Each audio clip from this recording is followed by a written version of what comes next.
नमस्कार दोस्तों, जैसा कि 22 फरवरी को जो कक्षा 12 में हिंदी का पेपर करके आए हो, इस पेपर में आपने कितना सही किया है, कितना गलत किया है, तो ये जानने के लिए आपको वीडियो को पूरा देखना होगा। इसी वीडियो में आपको पता भी हो जाएगा कि आपके कितने नंबर यानी हिंदी में आएंगे। ठीक है, तो वीडियो के अंत तक बने रहिए, अभी मालूम होता है कि आपके हिंदी में कितने नंबर आएंगे, कौन सा सही किया है, कौन सा गलत किया है। पहला प्रश्न पढ़ते हैं, जैसा कि विकल्पी लिखा है, माधुरी पत्रिका किस युग में प्रकाशित हुई है। तो माधुरी पत्रिका जो प्रकाशित हुई है किस युग में प्रकाशित हुई है, तो यहाँ ऑप्शन आपके चार हैं। लिखा है भारतेंद्र युग, दूसरा लिखा है द्विवेदी युग, तीसरा लिखा है शुक्ल युग, चौथा लिखा है शुक्लोत्तर युग। तो जो ये पत्रिका है माधुरी पत्रिका, ये प्रकाशित हुई थी किस युग में, द्विवेदी युग में। किस युग में, द्विवेदी युग में। हमको लगता है कि आपने भारतेंद्र युग सही किया होगा, पर यह गलत है।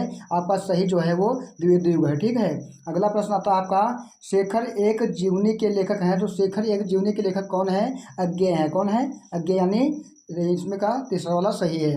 अगला प्रश्न आता है, कफन किस विधा की रचना है। तो कफन जो है ये उपन्यास विधा की रचना है। किसकी है, उपन्यास नहीं है, ये कहानी है। कफन क्या है, कफन कहानी विधा की रचना है, उपन्यास नहीं है, सॉरी। तो आगे देख लेते हैं, महिला आंचल उपन्यास है। तो ये कैसा उपन्यास है, लिखा है आंचलिक उपन्यास है। कैसा है, आंचलिक उपन्यास है। ठीक है, अगला प्रश्न आता है पांचवा इसमें का, यानी अंगा वाला, अंधा युग रचना के लेखक हैं। तो अंधा युग जो रचना है ये किसकी है, तो अंधा युग जो रचना है ये है धर्मवीर भारती की रचना है। ठीक है, धर्मवीर भारती की रचना है, ये वाला आपका सही है। तो आगे देख लेते हैं,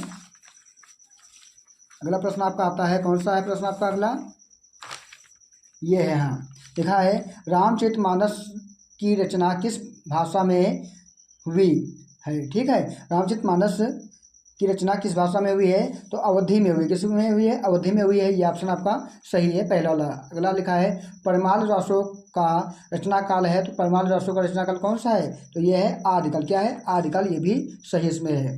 अगला आता है छायावाद की रचना नहीं है। तो छायावाद की रचना कौन सी नहीं है, साकेत नहीं है, क्योंकि साकेत जो है, साकी रचना है मत्स्य गुप्त की, ये जो कवि है द्विवेदी युग की है, तो ये रचना नहीं होगी। ठीक है, जो अगला प्रश्न आता है आपका, यानी इसमें का दूसरे का घा वाला, लिखा है सुमित्रानंद पंत ने नौका विहार कविता की रचना किस स्थान पर रहकर की।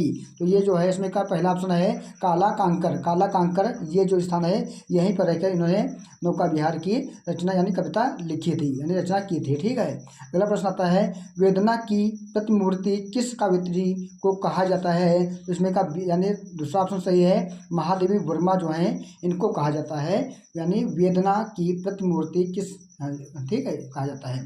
तो ये यहाँ तक हो गया। तो आगे देख लेते हैं, जो अगला प्रश्न आता है आपका तीसरा, ये है क्या, यहाँ पे देख रहे हैं, लिखा दिए गए गद्यांश पर आधारित निम्नलिखित प्रश्नों के उत्तर देने हैं। यहाँ पर जो गद्यांश दिया गया है इसी के अनुसार आपको इन 5 प्रश्नों का उत्तर देना है। यहाँ पे 5 प्रश्न लिखे हैं, उत्तर देना है। लिखा है कि जैसा कि पहला प्रश्न, जनन का प्रवाह किस तरह होता है। तो यहाँ लिखा जनन का प्रवाह अनंत, जिनका प्रवाह अनंत होता है। ठीक, यहाँ से ये ऑप्शन प्रश्न मिल गया। अगला लिखा है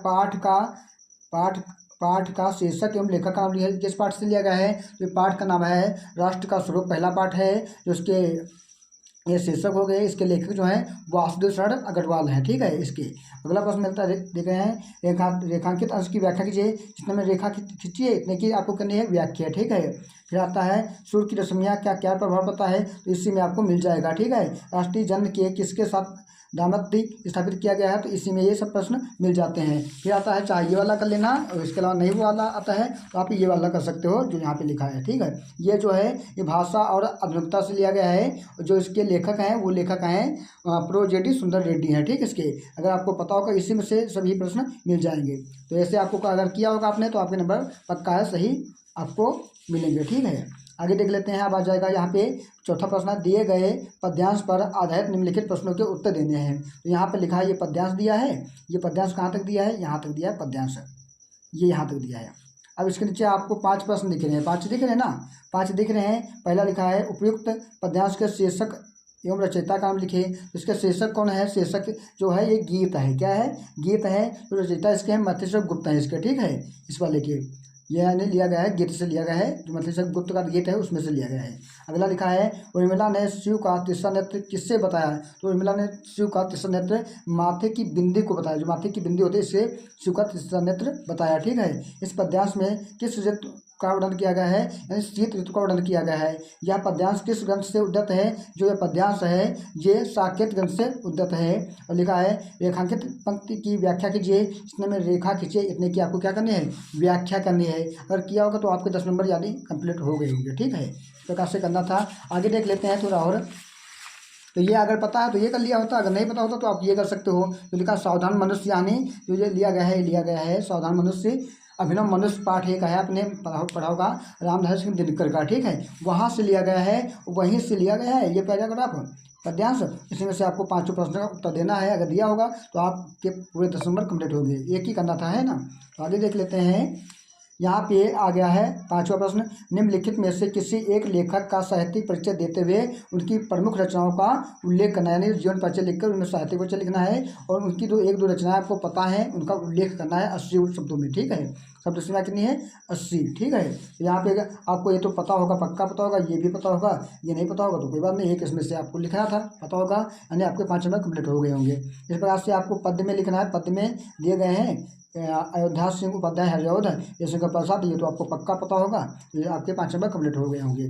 फिर आते हैं लाटी कहानी कथा वस्तु का साल लिखिए। अगर ये पता तो ये लिख सकते हो, अगर नहीं पता है तो आपको ध्रुव यात्रा कहानी का उद्देश्य लिखिए, ये लिख सकते हो 80 समय शब्द सीमा में। ठीक है।